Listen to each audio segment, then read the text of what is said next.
High everyone, सबैलाई नमस्ते। म प्रेमपुरी भ्लगमा तपाईहरुलाई हार्दिक स्वागत गर्दछु। अहिले म छु रोमानियाको ब्रासोभ सहरबाट पिडल पुगेछु। अनि यहाँ यो पिडल चाहिँ सहरको चाहिँ लग्जरी पार्क भन्ने चाहिँ होटल, यहाँ चाहिँ हाम्रो भाइ काम गर्दैछ। अहिले हामी गुटुङटुङ पारेर यसो चाहिँ बिहान मर्निङ वाकमा निस्केको। हामी चाहिँ यहाँ रिलिज लिन आएको हो, कम्पनीको रिलिज पेपर। अब हामी रिलिज लिएर चाहिँ हामी अहिले बुखारेस्ट जाँदैछौँ। त्यसै क्रममा बाटोमा परेको हुनाले यो चाहिँ पिडिएल भन्ने ठाउँमा, यो रेलवे स्टेसन हो पिडिएलको। अनि चाहिँ पिडिएल रेलवे स्टेसनमा हामीहरूले एकछिन के अलिअलि सामान किन्नुपर्ने थियो। मलाई यसो चाहिँ एउटा यो मेहन्दी डार्क ब्राउन 3 भन्ने चाहिँ किन्नुपर्ने थियो। अनि एकजना साथीले ल्याइदिनु भनेको थियो, त्यही भएर चाहिँ हामी अब त्यो किनेर यसो चाहिँ अब फर्किँदैछौँ। हाम्रो चाहिँ केही छिन पछाडिको हाम्रो ट्रेनको यात्रा हुनेछ र हामी बुखारेस्ट पुग्नेछौँ। अहिले हामी यो पिडिएलमा छौँ। यहाँ चाहिँ आज मौसम चाहिँ राति चाहिँ पानी परेको थियो, आज बिहान पनि मसिनो पानी परेको थियो। त्यही भएर मौसम चाहिँ अलि चिसै नै छ। ज्याकेट लाउनु चाहिँ परिरहेछ आज पनि।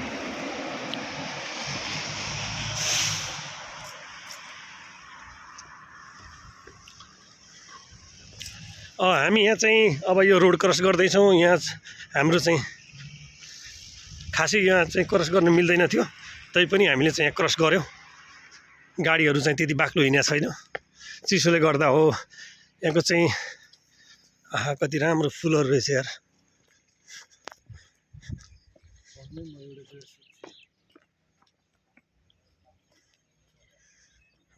कस्तो राम्रो फुलहरू रहेछ यार राखेको। रेलवे स्टेसन हो। ल सोधेर आउन।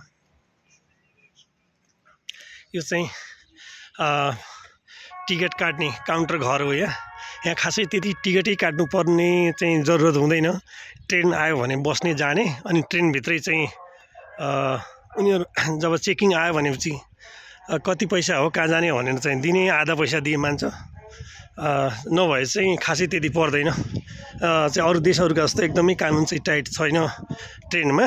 बसमा चाहिँ चेकिङ पर्दा अलिक गाह्रो नै हुन्छ, ट्रेनमा चेकिङ पऱ्यो पनि केही हुँदैन, ट्रेनमा चाहिँ टिकट काटिहाल्छ। यो चाहिँ सुपर मार्केट हो यहाँको।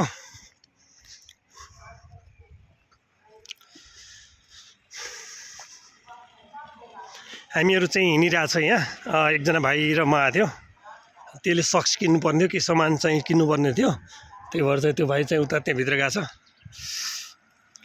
म चाहिँ यहाँ सुपर मार्केट बसिरहेको छु। अब हिउँहरू पग्लिरहेछ, त्यस्तो हिउँहरू छैन, नभए यहाँ पुरै हिउँ हुन्थ्यो। रुखहरू पनि हेर्नु त हरियो भइसकेको छ।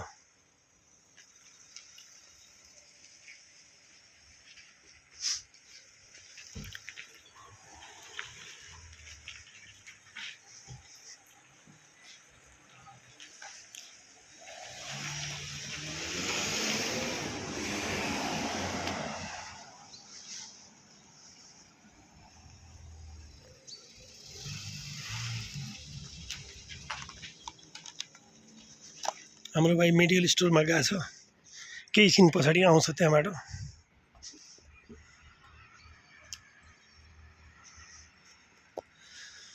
अनि रोमानिया चाहिँ राम्रै छ।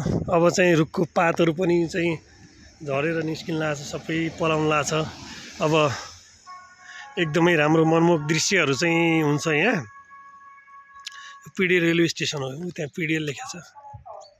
यहाँबाट बुखारेस्ट जान 51 रुपिज लाग्छ। यहाँबाट 51ले बुखारेस्टको लागि।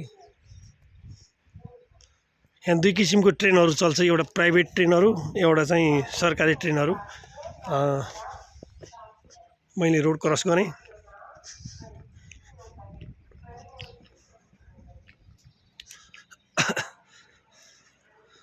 अब चाहिँ रुखहरू हरियो भएको छ।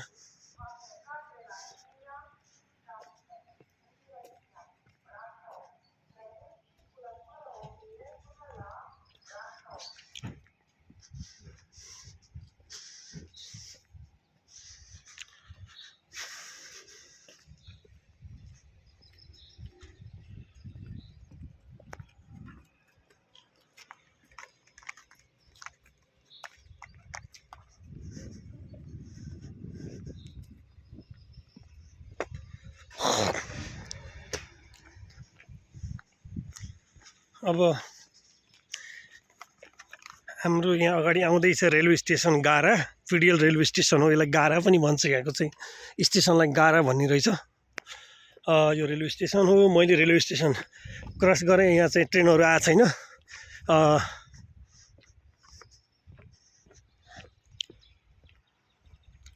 यो हो रेलवे स्टेसन।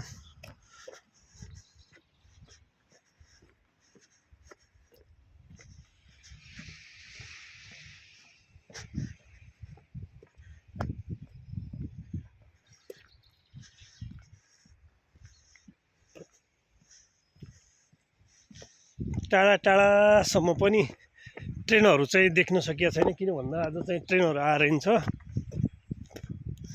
अब आउँछ होला। मैले यो चाहिँ ट्रेन लाइन क्रस गरिसकेँ। अब म चाहिँ माथि जाँदैछु इडन भन्ने ठाउँमा, जहाँ चाहिँ म नेपालबाट आउँदाखेरि यही कम्पनीमा आएको थिएँ। होटेल इडेन ग्रान्ड भन्ने 3 स्टार होटल थियो, तर मैले काम चाहिँ त्योमा गरिनँ। मैले काम चाहिँ होटेल कुम्पातु 4 स्टारमा गरेँ। र अहिले मेरो चाहिँ 6 मन्थ कम्प्लिट हुन लाग्छ, त्यही भएर मैले रिलिज मागेँ। मलाई यहाँ कहीँ चाहिँ काम गर्न अर्को ठाउँमा जाने। मैले चाहिँ बुकारेस्ट ओटोपिना चाहिँ एयरपोर्टमा मैले काम पाएको छु। त्यहाँ स्यालेरी पनि राम्रो छ।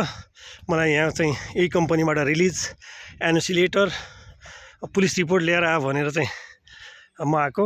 र मसँग 2 जना भाइहरू पनि हुनुहुन्छ। ल हाम्रो चाहिँ 2 जना भाइहरू हुनु। हाई, के छ भाइहरू, ठिक छ? ल हाम्रो 2 जना भाइहरू मलाई चाहिँ कुरेर बसिरहनु भएको रहेछ, दाइ कतिखेर आउनु छ भनेर। यही ल्याऊ। अनि यो चाहिँ यहाँको गार्डन हो। यस्तो गार्डन छ।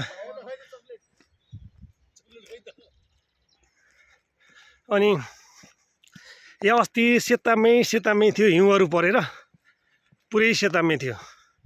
आज चाहिँ पुरै हेर्नुहोस् त, अस्ति पुरै यहाँभन्दा पहिला मैले 1-2टा भिडियोहरू बनाएको थिएँ, पुरै हिउँ भएको। तर अहिले चाहिँ टक्कै नि त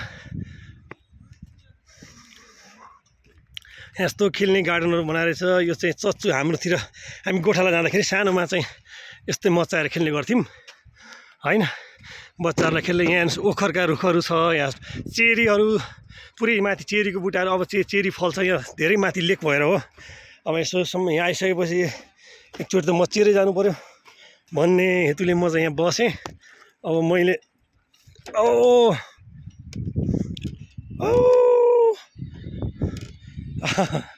आम्मामा चाहिँ मैले फिङ खेल्दै ट्रेन आइपुग्यो। ट्रेन चाहिँ आइपुग्यो, तर हामी जाने ट्रेन चाहिँ त्यो होइन है।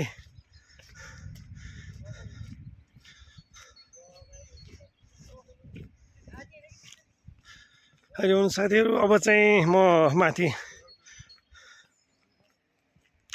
होटेलतिर जाँदैछु। र आज अब चाहिँ रिलिज लगेज लगेर मेरो यात्रा रहनेछ बुकारेस्टको। सबैलाई नमस्ते, बुनासेरा।